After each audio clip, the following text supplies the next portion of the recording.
tá tão legal.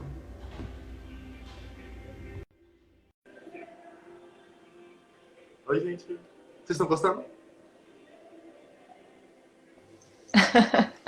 Voltamos. Voltamos. Recebi uma mensagem aqui do meu pai perguntando por que parou. Mas espero que ele Oh, consiga voltar a assistir.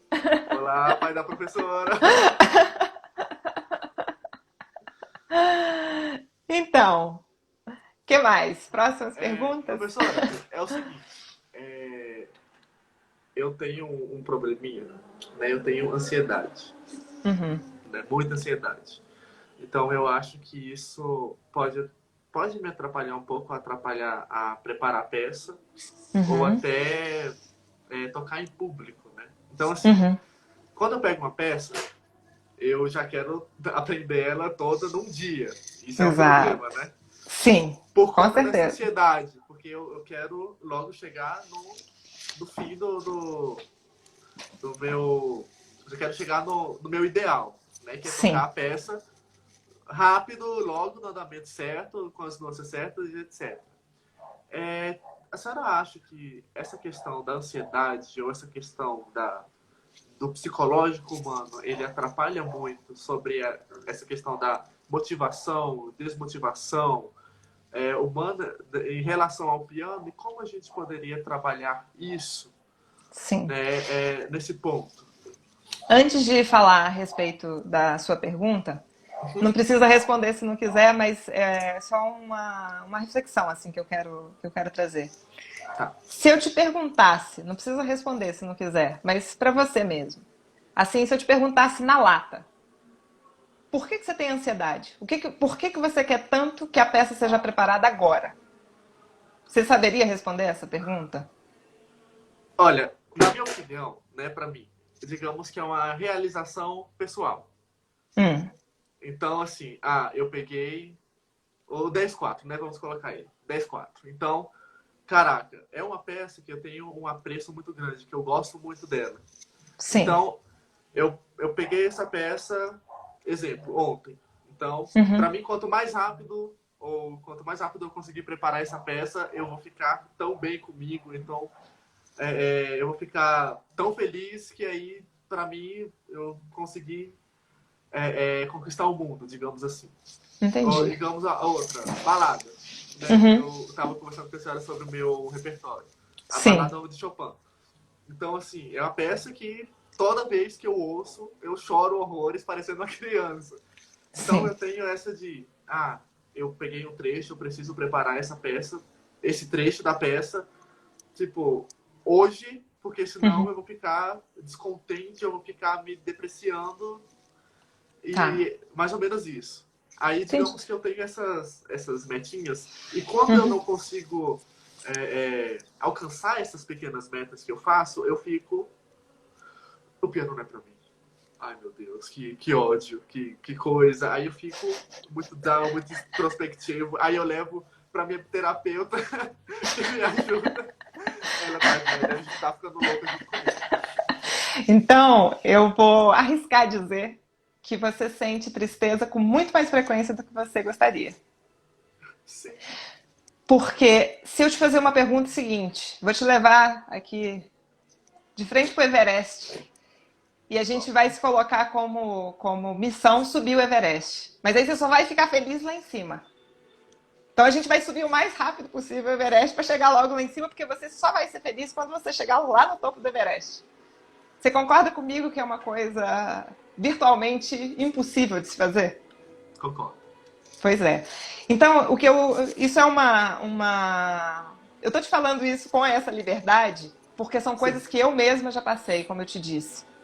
E são coisas que eu mesma já precisei trabalhar um tanto para eu estar no lugar que eu tô hoje em dia. Então, é a famosa história, né?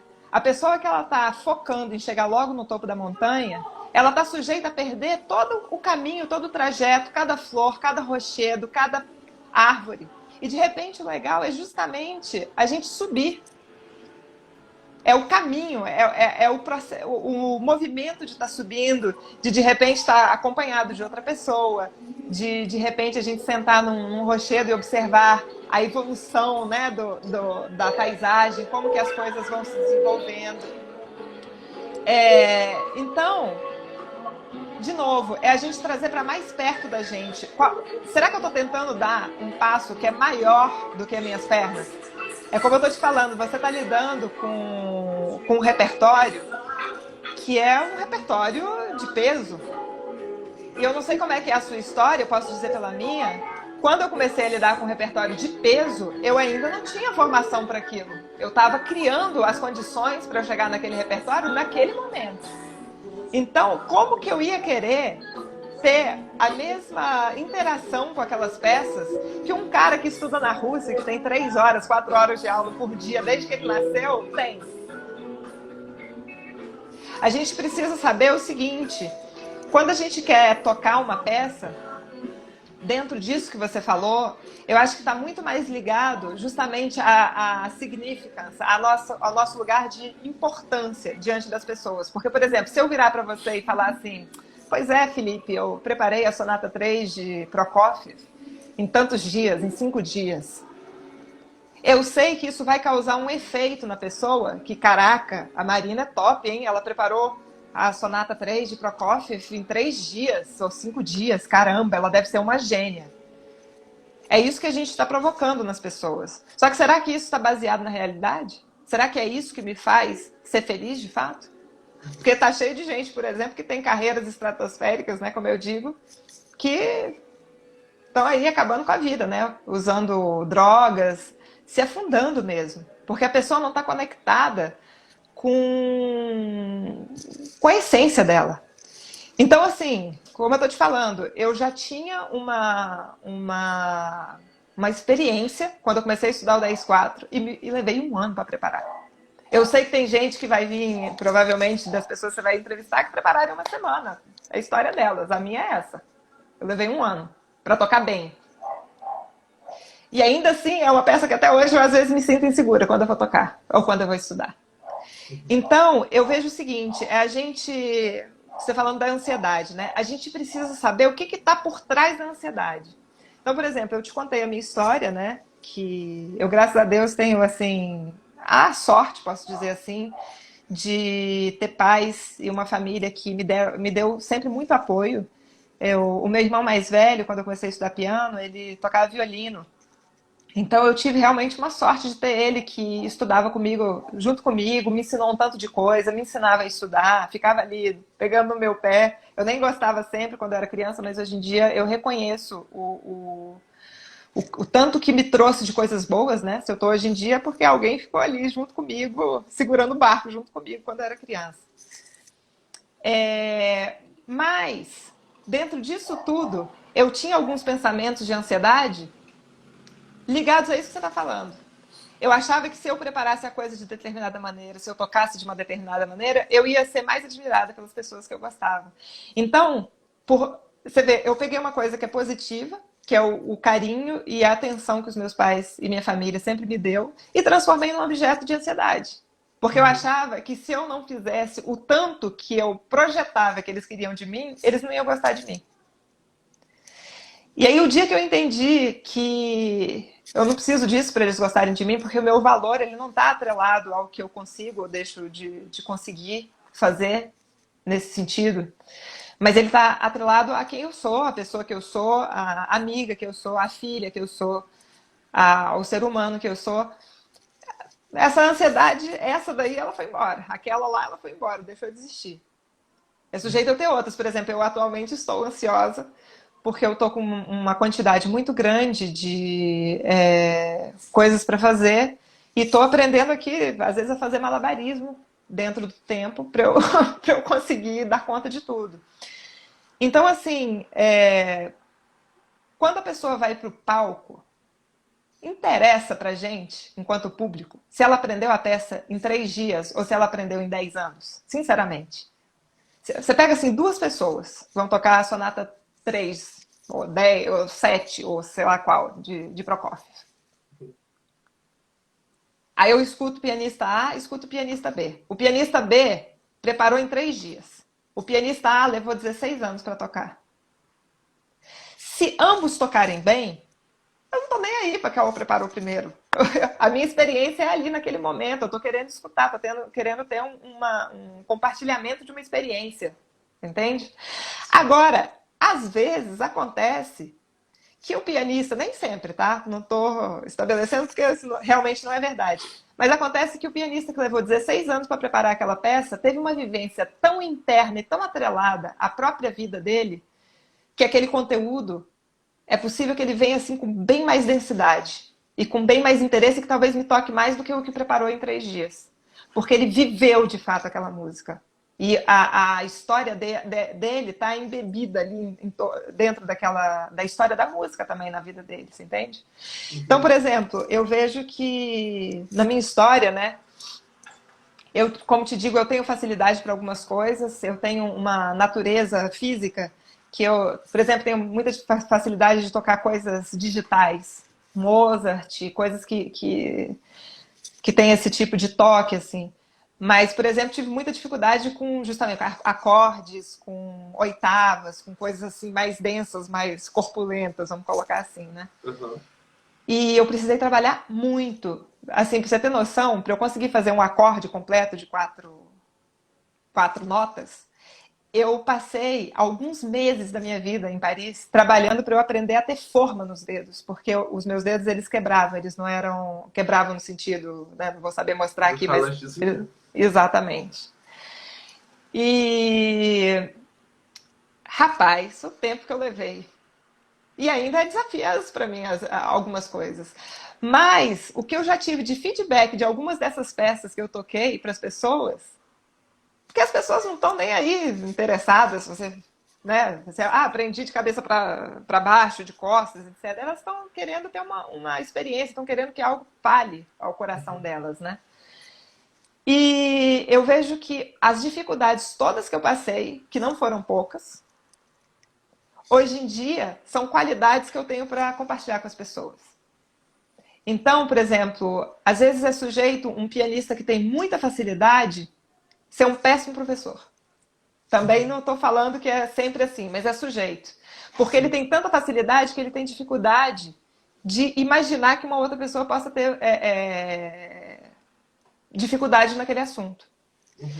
Então, de novo, quando eu digo assim, o piano para mim, ele hoje em dia, ele é mais do que simplesmente a minha profissão, ou mais do que simplesmente um objeto de estudo, assim, né? Ah, sei lá, toco piano, sou pianista e tal. É o caminho da minha vida. É um caminho de autoconhecimento. Porque eu tive que trabalhar tanta coisa. Eu tive que trabalhar a minha personalidade, inclusive. Porque eu era uma pessoa retraída, tímida. E eu estava até conversando com essa aluna essa semana, né, falando, imagine se eu não tivesse feito esse trabalho. Eu não estaria dando aula para você hoje em dia, a gente não estaria tendo essas trocas que a gente está tendo. Então, olha o tamanho da responsabilidade, né? A gente, às vezes, não faz ideia do bem que a gente faz para uma outra pessoa na medida que a gente começa a se trabalhar e que a gente começa a dar o melhor que a gente tem, que é do nosso tamanho. Uma pessoa que está... Como é que eu vou medir se a pessoa que está tocando um estudo de Czerny, uma pessoa que está estudando um estudo de Chopin, como é que eu vou medir a que estuda Chopin? Com certeza é uma pessoa melhor, mais evoluída, mais etc. Não sei. Pode ser que a pessoa que esteja estudando o estudo de Czerny com uma super dificuldade esteja colocando uma profundidade, uma conexão tão real com aquilo que ela está fazendo, que talvez toque muito mais do que uma pessoa que está tocando o estudo de Chopin lá na maior velocidade, você entende? Sim. Tô falando assim de forma exagerada, é óbvio que isso não é assim preto no branco, né? Porque cada história é uma história. Mas, de novo, você ter clareza qual que é a verdadeira origem da sua ansiedade. O que você está querendo provar para quem? Porque eu acho que muito da nossa ansiedade, da ansiedade que as pessoas sentem, é sujeito a ser isso. O que a gente está querendo provar para quem? O que eu estou querendo provocar nas pessoas dizendo que eu ganhei o concurso XYZ? Você entende? Tem pessoas, às vezes, que a gente conhece, a pessoa já vem com a biografia, eu sou isso, eu sou aquilo, etc, etc. E aí? Isso vai tornar... Mas você é um bom amigo, você sabe escutar a pessoa, você sabe interagir um com o outro, Sim. etc, né? Estou falando, assim, coisas que estão vindo na minha cabeça, mas sim, as nossas emoções, né, o lado psicológico, ele tem total influência em como a gente interage com o que quer que seja. E no caso do piano, como a gente fica muito nu diante das pessoas quando a gente toca, né? Eu tinha uma época que eu era bem grilada com isso, assim, eu ia tocar de frente para alguém e falava assim, cara, uma pessoa vai saber como é que eu sou por dentro, né? Porque eu estou compartilhando aqui, por mais que eu não queira, se eu for tímida, vai transparecer a timidez, se eu for ansiosa, vai transparecer a ansiedade. Mas, então, o piano, para mim, né, ele serve como um espelho, para a gente ver por onde que a gente pode ir se corrigindo, ir crescendo, ir limpando dificuldades, dúvidas, etc, etc. E graças a Deus tem pessoas que podem nos auxiliar, porque isso é uma coisa que, dentro das soluções, né, a gente não é sozinho. Então, por exemplo, eu estou aqui hoje compartilhando com você. Teve períodos na minha vida que eu precisei que outras pessoas compartilhassem coisas comigo para eu poder superar aquelas dificuldades. Já teve outros momentos que eu precisei superar dificuldades sozinha. Existe isso também. Mas eu tinha, por outro lado, experiência, tinha referências, tinha coisas guardadas na memória de vitórias. E aí a gente pode ir crescendo dentro disso, né? Não sei se eu respondi toda a pergunta. Se quiser continuar Respondeu perguntando. bem demais. Professora, a senhora falou pra gente que ficou 2 anos na École Normale de Paris, né? Sim. Cortou. Nesse período, né, que a senhora estava na França e que a senhora foi fazer o bacharelado na Holanda, teve algum momento que a senhora se sentiu tão desmotivada que a vontade de sair do piano foi, tipo, por um fio? Meu amigo, se eu te contasse. Porque, assim, o que acontece? Voltando um pouquinho dessa questão da universidade, da faculdade e de preparação de repertório. Sim. Porque, assim, digamos que nós temos um semestre para poder para poder preparar um repertório. Sim. Né? E aí, assim, eu me sinto muito frustrado quando eu não consigo preparar esse repertório nesse período. Sim. Aí isso fica martelando na minha cabeça e eu levo isso até minha terapia para poder melhorar. Sim. Assim, a senhora teve esse problema de desmotivação? Porque eu me desmotivo muito quando eu não consigo preparar um repertório para a faculdade nesse período X. Sim. Olha, então eu vou te contar todo um capítulo de uma novela. Ai, pode falar. Quando eu fui para a França, antes de eu sair da França, eu tinha um certo lugar aí em Brasília. Eu sou de Brasília também, né? E eu tinha ganhado já um tanto de concursos, eu fazia um tanto de recitais. Digamos que eu, pelo menos no meio que eu convivia, eu era considerada uma boa pianista. E eu, digamos assim, em termos de significância, eu tinha esse lado bem preenchido. Quando eu cheguei na França, eu encontrei um tanto de japonesas e japoneses que tocavam, mas assim, tinha gente justamente que preparava o estudo de Chopin de uma semana para outra. E o meu professor, ele, hoje em dia, eu reconheço isso, né? Eu já reconheci já faz um tempo, mas eu no início eu falava assim, ele deve ter me aceitado por pena, né? Por piedade, sei lá, porque eu sou brasileira, porque talvez ele veja algum potencial lá no fundo. Mas eu tinha uma sensação de que as pessoas olhavam para mim e me achavam muito ruim, assim. Porque justamente eu fiquei tão abalada emocionalmente, em alguns sentidos, que eu tinha dificuldade, eu levava muito mais tempo para preparar do que eu levava antigamente, do que eu levava quando eu morava em Brasília, por exemplo. E tem outras coisas, né? O fato de estar longe da família, o fato de estar lidando com uma língua totalmente nova. Eu não sabia falar nada de francês. E tinha esse lance da comparação, né? Que a gente já conversou mais cedo. E junto com isso tinha, sim, uma exigência da preparação do repertório.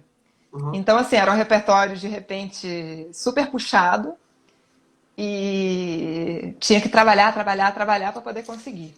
Eu tive uma sorte muito grande, porque o meu professor, o Edson Elias, ele tinha uma visão muito diferente da visão de que eu vejo de outros professores por aqui, pelo menos, né? Hoje, os outros professores que eu já conheci pessoalmente. Que ele falava o seguinte: não importa o quanto você prepara, o que eu quero é que você prepare no melhor da sua possibilidade. Então, se você conseguir preparar de uma semana para outra um compasso, eu quero que esse um compasso seja tocado como se você fosse um Horowitz. Quero que você realmente chegue com esse compasso tocado assim, impecável. Eu não conseguia, tá? Eu preparava mais do que um compasso, mas, por exemplo, eu ia tocar em público, porque as aulas eram públicas, e eu me sentia extremamente acuada e não tocava tão bem. Nas aulas particulares que eu tinha com ele, eu geralmente tocava melhor. Aham.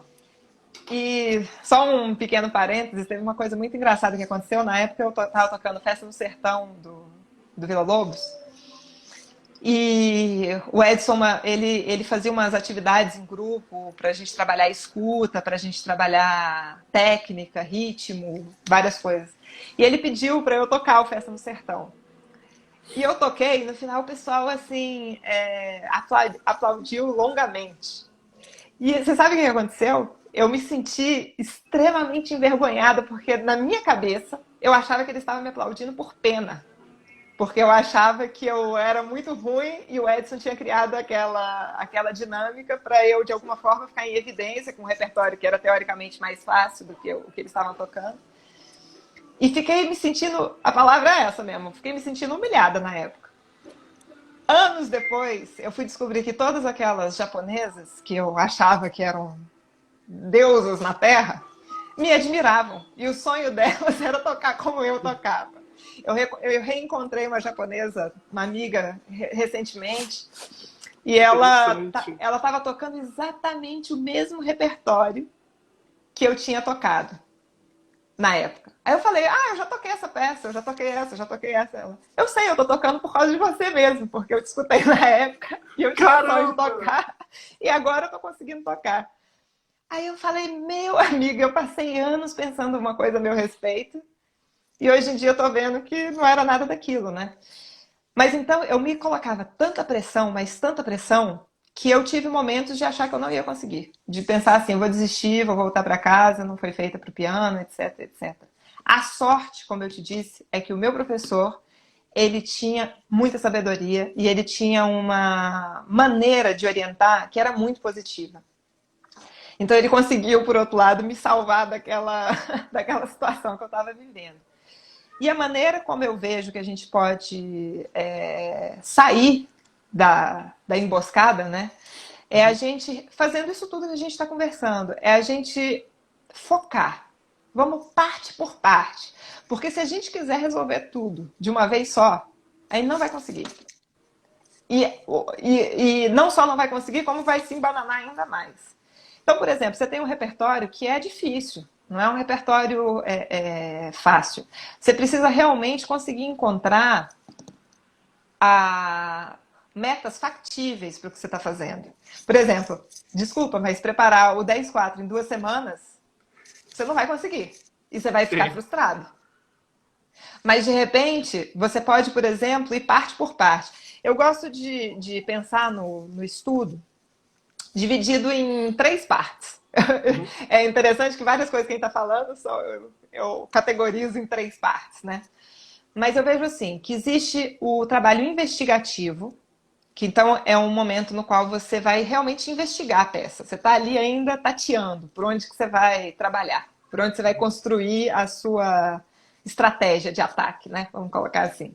Então você vai, a partir do que você imagina que você queira com aquela peça, né? Que às vezes até isso evolui, você vai criar ali estratégias, vai pesquisar como é que eu faço, será que é esse dedilhado, será que é aquele, será que se eu mexer o punho de tal maneira, se eu mexer de outra tal, como é que eu faço para decorar as peças. Então é um trabalho de laboratório. Eu brinco que mesmo hoje em dia, por exemplo, eu já tenho alguma experiência, alguns anos de experiência dando aula, mas quando eu vou dar aula para um aluno novo, ou mesmo para o mesmo aluno com uma peça nova, eu não tenho as respostas.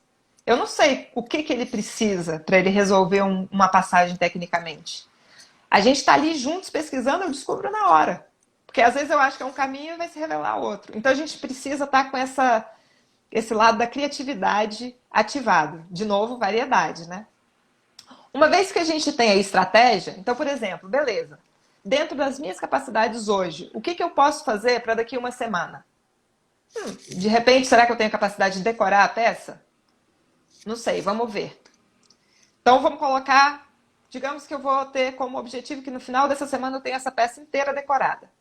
Ou, se eu não conseguir decorar inteira, que eu tenha a primeira página decorada. Então, beleza. Agora sim, você não vai conseguir tocar ela só passando ela. Você vai ter que estudar, você vai ter que aplicar princípios técnicos, você vai ter que fazer toda uma pesquisa mesmo, né? Sim. E tem muitas ferramentas, graças a Deus existem muitas ferramentas. Isso aí, se você mesmo não tiver as ferramentas, você tem como ir procurar quem tenha, que a pessoa te passe e você trabalhe. Beleza. A segunda parte do trabalho é um trabalho que, aqui é engraçado porque aqui em francês a gente chama ensaio de repetition. É basicamente repetição, né? Então a gente investigou e agora a gente vai automatizar. Então é um trabalho muito repetitivo. A gente vai pegar certas partes e vamos batalhar ali, vamos trabalhar, etc, etc. Tem peças, por exemplo, que o período todo que eu estava estudando, uma vez por dia eu tocava lento do início ao fim com um determinado princípio técnico e etc. E fiz isso durante um ano, lentamente. Enquanto isso, eu trabalhava de outras maneiras. E tem o terceiro trabalho, que é o trabalho da performance, que é quando você realmente vai, nem que seja um compasso de novo, mas você vai ver como é que você vai colocar ali a sua alma naquilo que você tá fazendo. Uhum. Por que eu estou falando dessas três partes? Porque às vezes a gente mistura tudo. E às vezes a gente já quer chegar logo na performance. Espera lá, você já passou pela investigação? Você já passou pela automatização, pela repetição? Já está querendo chegar na performance? Como é que é, né? E às vezes a gente precisa, para a gente poder construir uma peça, a gente precisa de princípios técnicos que a gente ainda não tem. Então a gente precisa ir atrás desses princípios em outro lugar. Ou em outra peça, ou fora do piano com técnica pura. Então é uma coisa assim um pouquinho mais, de novo, a gente olhar para as coisas com humildade. Se colocar no lugar de aprendiz. Você sabe que hoje em dia eu tenho esse zelo de olhar para uma peça e não olhar como Marina Rabelo, que já tem tantos, não sei o que lá. Eu olho assim, eu sou uma aprendiz diante desse repertório, dessa peça. O que eu posso fazer aqui para... Como se fosse, de novo, como se fosse minha filha. Ou como se fosse um aluno meu. Eu acho que se você se colocar objetivos mais factíveis, é mais rápido, você vai preparar mais rápido do que se você fizer esse tipo de trabalho de querer preparar tudo logo. Eu, por exemplo, às vezes, quando eu estou no lugar de orientadora, eu controlo, entre aspas, um pouco isso para o aluno, porque o aluno ainda não tem tanta experiência necessariamente, né? Então, por exemplo, em vez de eu falar assim, me traz aí essa peça inteira lida, eu falo, eu quero a primeira página. Por quê? Imagina, se a pessoa começa a estudar a peça inteira, para preparar inteira, para daqui 4 semanas, é sujeito a não conseguir. Mas se ela for trabalhando uma página por dia, daqui 4 semanas ela vai ter as 4 páginas. É porque ela foi pequenininho. O Edson, ele tinha uma técnica que ele trabalhava, que a gente dividia o número de dias que eu queria que uma peça tivesse trabalhado, digamos, sei lá, 10 dias. E aí a gente calculava quantos compassos por dia a pessoa precisava aprender para daqui 10 dias ela ter aprendido tudo. Ah, que legal. Né? É uma técnica válida, eu vejo. Uhum. Então é isso. Eu acho que é uma questão, de novo, de estruturação. A gente precisa, uma coisa que atrapalha muito, sujeito a atrapalhar, é o pensamento que fica pulando de um lugar para o outro. De novo, foco. A pessoa ter clareza, ter as partes, o que ela vai fazer em cada sessão e fazer.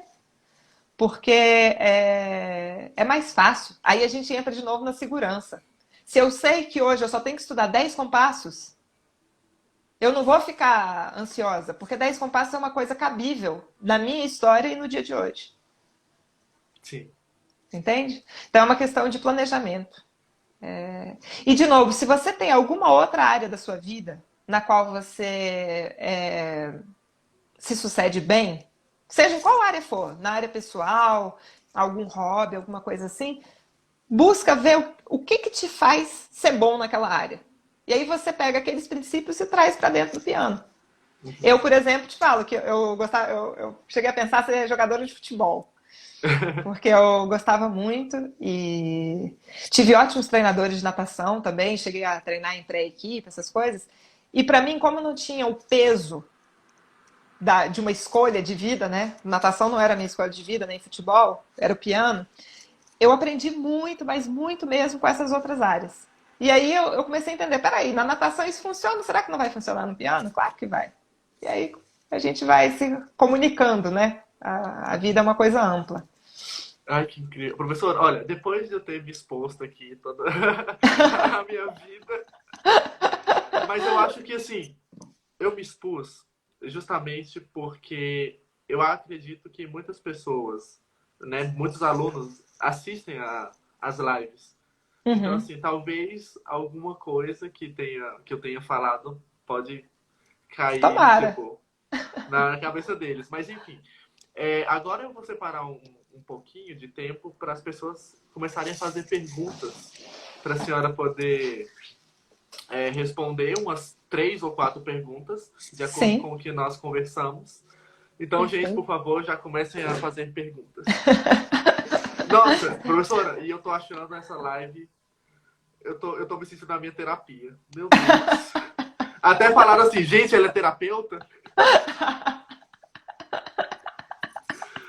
Nossa, eu vou sair dessa live aqui com sem peso nenhum nas minhas costas.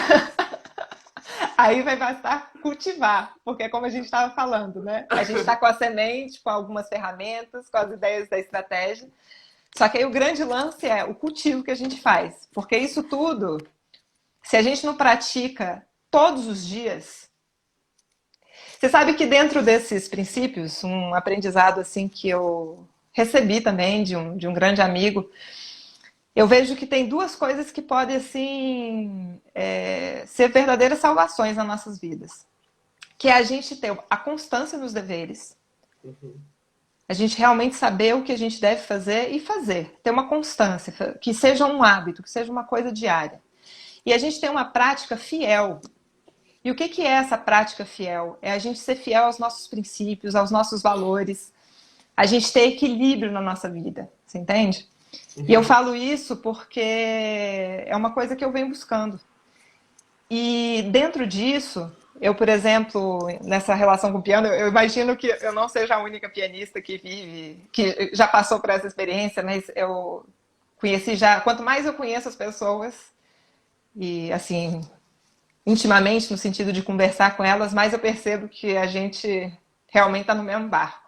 As dificuldades estão sujeitas a ser as mesmas, às vezes. E o que eu vejo é o seguinte, que é preciso ter equilíbrio na vida. Então, um outro ensinamento que eu recebi, que eu tenho assim bem próximo a mim, é ver como é que está o equilíbrio da minha vida profissionalmente, em termos de trabalho, como que está o equilíbrio da minha vida em termos de família. E aí, em família, eu estou falando até num sentido amplo mesmo, né? O que é família para mim? Quem são as pessoas que fazem parte da minha família? Tem meus pais, tem meus irmãos, tem tios, tias, primos, mas tem também amigos que eu considero parte da família. E o equilíbrio também com a parte que a gente pode chamar de religião ou de espiritualidade, né? O que quer que para a pessoa signifique isso, uma ligação com algo que está além de si, né? Que cada pessoa tem uma maneira de enxergar a Deus superior, a natureza, um princípio organizador da vida, né? E a gente examinar, porque às vezes é sujeito a gente também ter sofrimentos por conta de um desequilíbrio nessas 3 áreas. Então, de repente, a gente está sendo negligente com, por exemplo, com o lado da espiritualidade, ou, de novo, né, dentro do que para cada um significa essa espiritualidade. Ou de repente a pessoa está focada tanto no trabalho, tanto no trabalho, que não tem espaço para, de repente, cultivar a amizade, cultivar a relação dela com a família, ou vice-versa. Então, eu vejo que são princípios simples, bem diretos, e que eles podem ser norteadores da nossa vida. E eu venho buscando, assim, eles fazem parte das minhas firmezas. São alicerces sobre os quais eu procuro estar sempre caminhando. Ai, gente, eu quase chorei aqui. Pera aí, deixa eu secar aqui. Porque são coisas muito importantes e que normalmente, às vezes, a gente pode não dar tanta importância, né? Exatamente. E nesse momento de confinamento, essa parte essencial, vamos dizer assim, ela fica bem evidente, né? Nossa, Porque a gente se dá conta do quanto é importante a gente estar em contato com as pessoas. Olha, tinha uma época que para mim tocar piano era a coisa mais importante que existia. Eu chegava a verbalizar assim, vou falar um palavrão aqui na live. Foda-se se as outras coisas não estiverem bem. Hoje em dia eu vejo que é impossível as outras coisas não estarem bem e eu estar bem no piano, por exemplo. Eu estar bem com a minha vida. Porque a vida é mais ampla, a gente tem que realmente. Assim, a gente tem. Eu vejo que a gente pode ver o que realmente importa na nossa vida e que as coisas estejam equilibradas, que a gente possa fazer as coisas dentro de um equilíbrio mesmo, né? E sem negligenciar nenhuma parte da nossa vida, porque senão fica um vazio que transparece. Transparece no sim, piano, transparece no nosso dia a dia, e aí o que acontece? A gente fica desmotivado, porque para que vai ter motivação? Quais são os motivos que a gente tem para viver? Quais são os motivos que a gente tem para tocar piano? uhum, E a gente pode, isso é uma coisa assim que eu venho buscando fazer, me perguntar quais são os motivos, né? Os motivos às vezes são meus amigos, são o próprio fato de estar viva. Olha a oportunidade, né? Que a gente tem estando vivo aqui, tendo sol, tendo chão, tendo natureza, tendo comida, tendo as coisas para fazer. Então, poxa, se eu tenho esse motivo para viver, será que ele é um motivo suficiente para eu sentar uma horinha no piano e tocar e cultivar um sentimento, superar desafios? Porque assim, a gente está falando um monte de coisa bonita, mas a gente sabe que tocar piano não é sempre tão sim. fácil. Mas o caminho, o mesmo caminho que para uma coisa que é difícil, ele pode se tornar fácil. Tanto que, muitas vezes, a gente vai estudar uma peça, a peça no início é difícil. Mas aí, quando a gente aprende o caminho, ela fica fácil. Então, o mesmo tamanho da dificuldade é o mesmo tamanho da facilidade. Sim. E eu vejo que a gente procurando, assim, tá ligado com o que a gente está pensando, se cuidar com carinho, não deixar pensamentos negativos habitarem a nossa cabeça, porque é sujeito a eles circularem. Aí a gente despede e se foca na firmeza, se foca no que é positivo. Sim. Então, isso que a senhora falou é bem interessante porque uma pessoa perguntou o seguinte: a música é mais material ou espiritual, na opinião da senhora? Olha, é uma boa pergunta. Eu vejo que a música, ela tem as suas dimensões, né? Porque se ela ficasse só espiritual, a gente não teria o som aqui para compartilhar, né? Mesma coisa, sei lá, você pega uma obra, um quadro, né? Você vai falar que o quadro é espiritual apenas? Não, ele tem um artefato, ele tem uma tela, ele tem a tinta. Agora depende da pessoa. E depende de como que a pessoa escuta e depende do que para ela significa a espiritualidade. Eu vejo que dentro de tudo isso que a gente está falando, né? Se a pessoa coloca o coração dela naquilo que ela está fazendo, a música é uma linguagem. Então, eu posso usar a linguagem para veicular diversos tipos de informação. Eu posso, por exemplo, usar uma linguagem para veicular, a pessoa pode usar a linguagem para veicular, por exemplo, vaidade, mas ela pode também, a gente pode também usar a música para veicular a esperança, para veicular, sei lá, caramba, isso é empolgação, para veicular sentimentos nobres, sentimentos bonitos, para veicular amor, né? Quantas vezes a gente está num concerto, escutando uma música que toca o coração, a gente fica até com lágrima nos olhos, a gente se lembra de uma cena, se lembra de alguma coisa. Então eu vejo que a música, ela, dependendo de onde, por onde a gente se ligar nela, ela pode ter um lado bem alto, assim. E pode realmente. Sabe que eu e tantas outras pessoas, né, já aconteceu de eu tocar um concerto, por exemplo, e alguém vir falar comigo no final e falar assim: olha, eu estava numa situação, tive um dia bem difícil.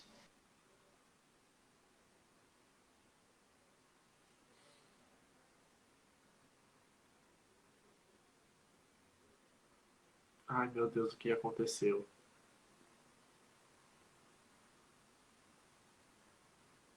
Alô, voltou? Oi. Voltou, voltou. Voltou. E aí a pessoa falando, né, da dificuldade e tal, e ela falou, e escuta, depois desse concerto eu tô me sentindo renovada. Tô sentindo assim, então, poxa vida, olha a responsabilidade que a gente tem, né? Então, por que que a gente não pode fazer isso por a gente mesmo, quando a gente está dentro de casa estudando? E quando a gente for tocar, realmente tocar nesse sentido, né? E tem, por exemplo, de novo o exemplo, eu às vezes fui dar aula extremamente nervosa, aulas em públicos ou dar palestra, às vezes eu vou me apresentar lá no grupo do doutorado, a minha voz chega falha. Eu acho super engraçado, porque eu perco a voz. Mas o que importa é o que a gente está transmitindo. Então, a música, para mim, é uma linguagem, a maneira como eu compreendo, e a gente pode veicular diferentes coisas através dela.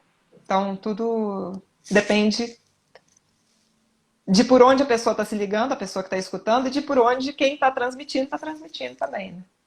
Sim. É a maneira como eu É, entendo.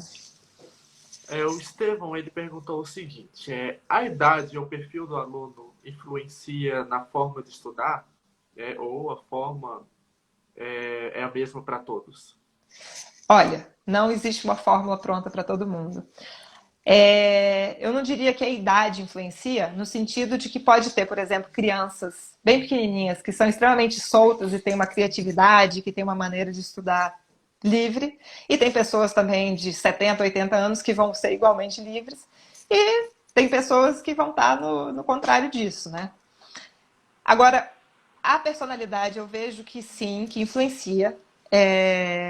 Como eu estava te dizendo, se a pessoa for extremamente tímida, às vezes é até difícil mesmo numa aula, né? Como é que uma pessoa extremamente tímida, às vezes é difícil chegar na pessoa.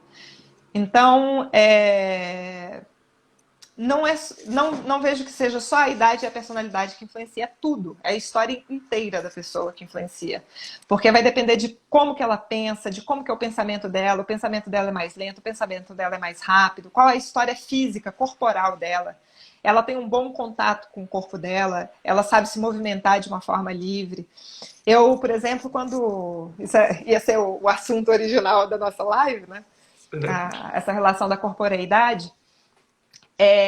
Quando eu comecei a tocar piano, eu comecei no modo clássico, assim, né? Que todos nós começamos, né? Dó central, dó ré dó si dó ré mi ré dó si lá si dó. E assim, partindo do pequenininho pro grande. E com alguns anos de estudo, eu comecei a estudar outras peças e tal. Mas aquela impressão inicial, eu tinha também, por outro lado, uma ligação com improvisação no início, que depois ficou um pouco adormecida, estou tentando reacordar agora, né? Mas quando eu comecei a estudar um repertório mais avançado, eu tinha meu modo de funcionamento, até em termos de visão do teclado, em termos de mobilidade, eles eram muito centrais, justamente. Eu pensava muito em termos do centro do piano. Então, por exemplo, quando eu fui começar a tocar, sei lá, esquerdas de Chopin, coisas que tinham saltos e tal, aquilo para mim era uma infinidade. Era uma coisa enorme, gigantesca, e que eu nunca ia conseguir, porque era muito longe, e tinha acordes, e tinha não sei o que lá, etc e tal.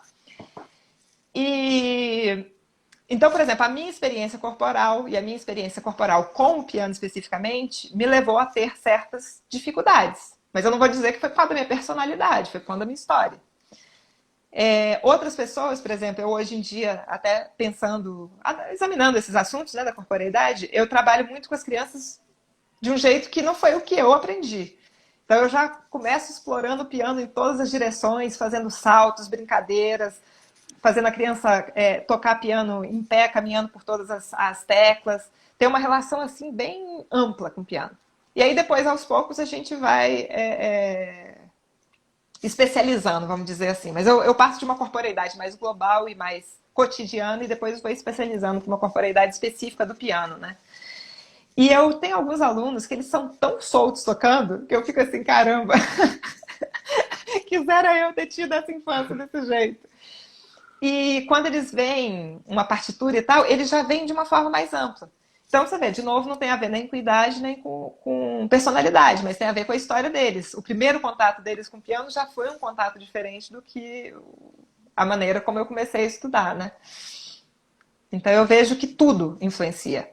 E, inclusive, por exemplo, na minha percepção, se a pessoa tenha, sei lá, uma ligação até com esporte, o que, que ela gosta de escutar. Por exemplo, eu há um bom tempo não escuto muita música clássica. Eu recentemente tenho escutado outros estilos. E eu vejo que isso me influencia um tanto na hora de tocar.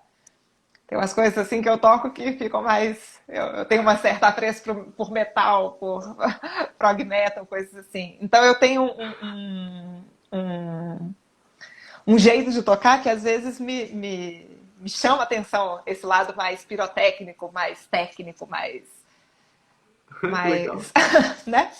Então, nesse sentido, tem a ver também com a minha personalidade, mas tem a ver com os meus gostos, tem a ver com tanto de outras coisas.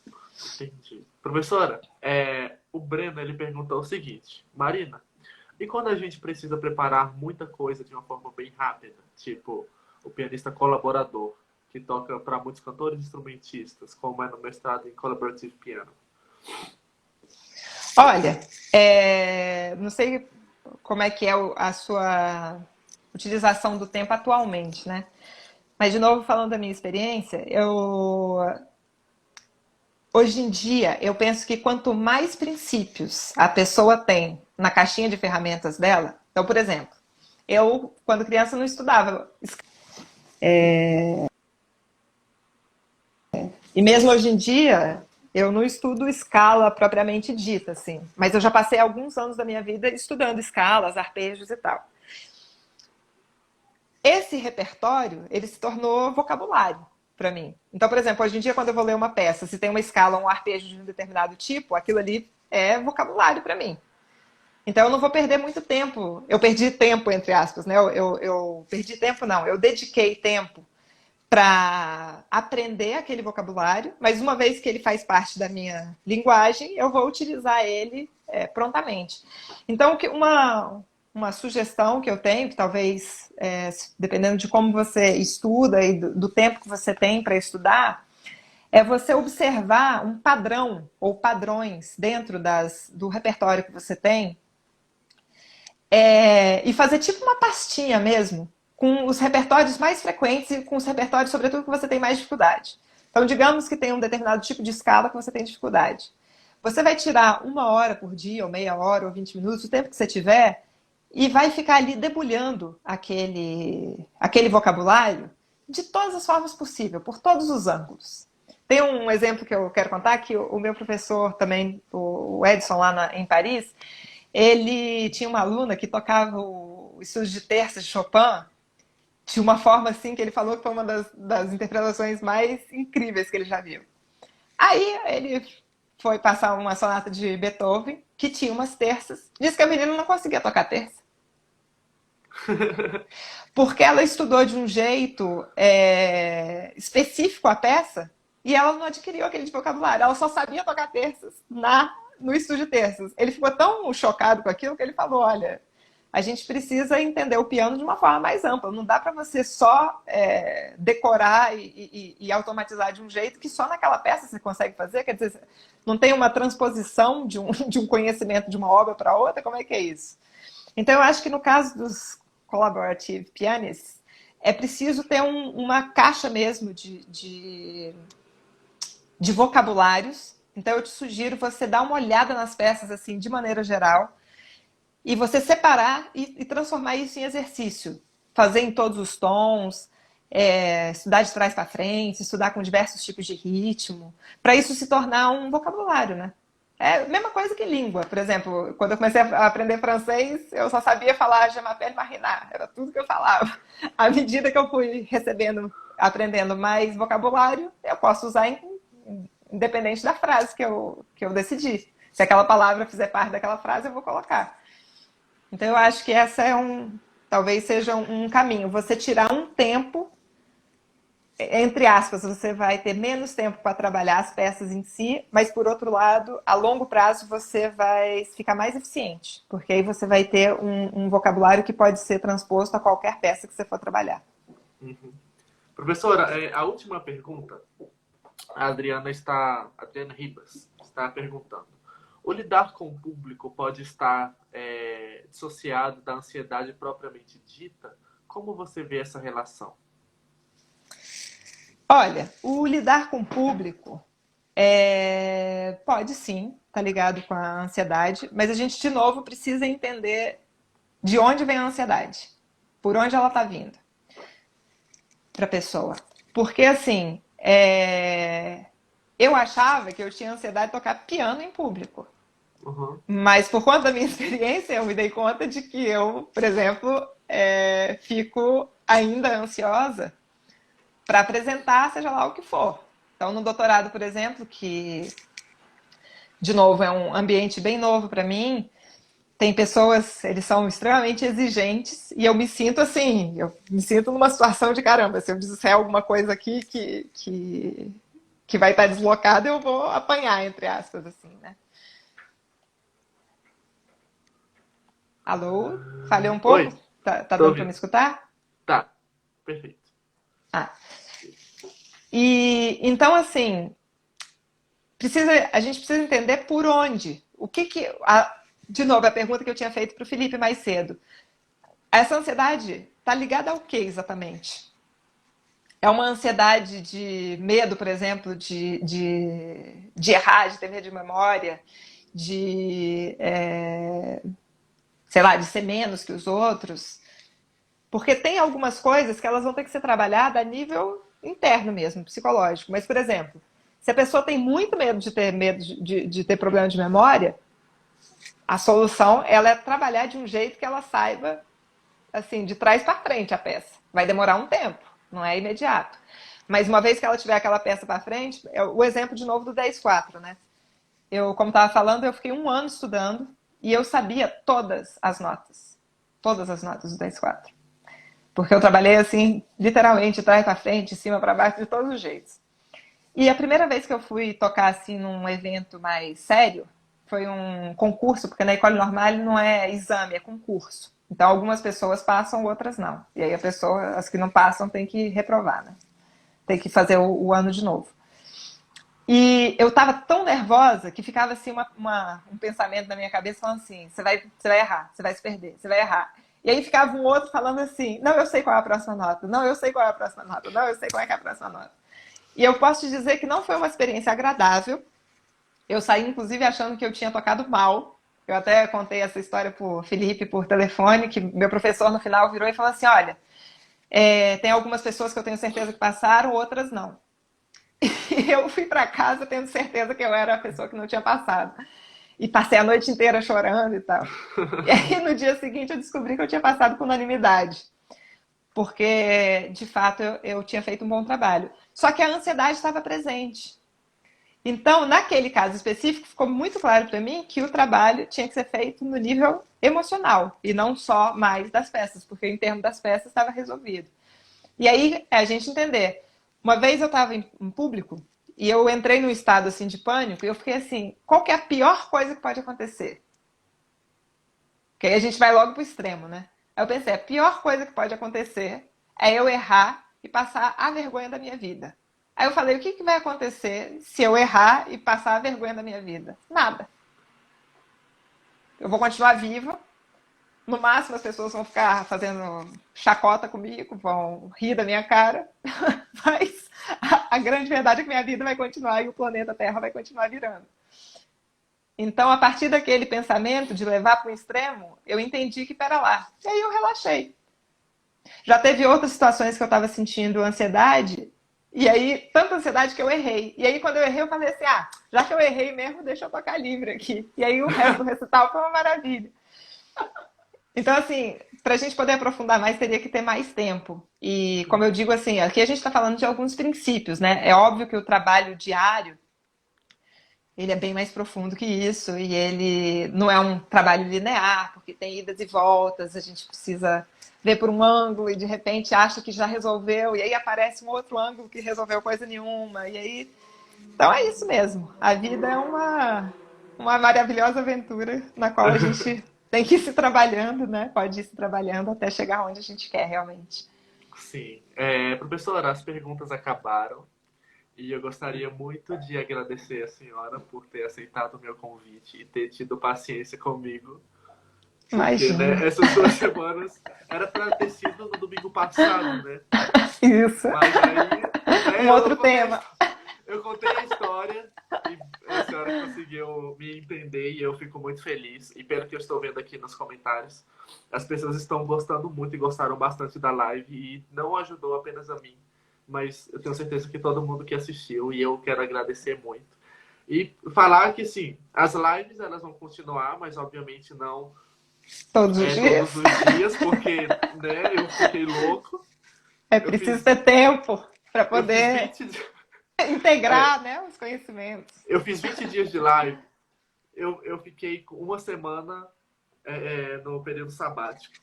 Aí eu fiquei uma semana sabática, né? Fiquei, ai, pronto. Aí eu estendi para 2 semanas, enfim. Mas o importante é que a senhora aceitou meu convite e eu tô muito feliz. E eu falo pra senhora que, tipo, foi quase uma terapia. Eu fico muito feliz de ter tido a oportunidade, a minha primeira live, eu estava bem nervosa antes de chegar o momento aqui da gente participar.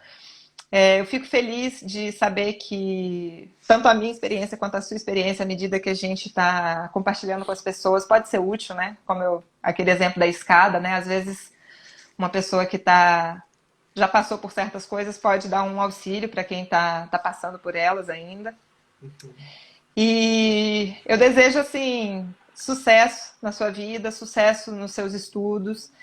E quando eu digo sucesso, eu digo um sucesso interno mesmo, assim, que você possa encontrar os caminhos que está procurando, que você possa encontrar paz para estudar, possa encontrar alegria, simplicidade no que você está fazendo. E isso se estende a todas as pessoas que estão escutando e para quem esse assunto faz sentido.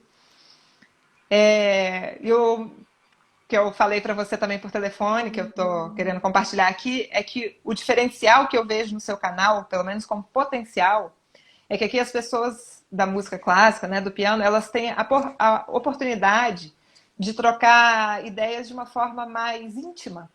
Porque é aquilo que a gente estava falando, né? Às vezes é sujeito a gente vê uma entrevista de uma pessoa que conta da biografia, que conta dos feitos e tal, e isso não necessariamente vai auxiliar um estudante que está passando por coisas assim bem mais cruas de ansiedade, de medo, de dúvida se vai dar certo, se não vai dar, como é que vai ser. Então eu vejo que esse canal que você criou, ele tem esse grande diferencial, que é a possibilidade das pessoas trocarem ideias de forma crua, de forma viva, de forma direta, falando realmente de uma intimidade para outra. E eu acho que isso pode ser um diferencial, inclusive na vida das pessoas. Eu digo por mim, porque eu gostei um tanto das lives que eu assisti. E eu desejo sucesso, parabéns por essa iniciativa. Obrigado. E que te traga bons frutos. E que esses bons frutos possam se estender pelos seus alunos, pelos seus amigos, pelas pessoas com quem você tem contato. Amém. E lembrando que cada um de nós é único, né? E graças a Deus, a gente tem sempre coisas para compartilhar uns com os outros. Sim, professora, muito obrigado. E lembrando que eu comecei hoje, novamente, a colocar as lives no YouTube, então eu já coloquei 3. Eu coloquei mais 3, vou terminar de colocar e se der certo eu coloco essa hoje também no YouTube. Vou ficar feliz. Professora, muito obrigado. Eu acho que já é noite, né? Desejo uma ótima noite para todos. E uma ótima tarde para todos e uma ótima noite para a senhora. Então, abraços e até breve. Abraço, beijos. Muito obrigado e até breve. Tchau. Tchau. Grata, tchau.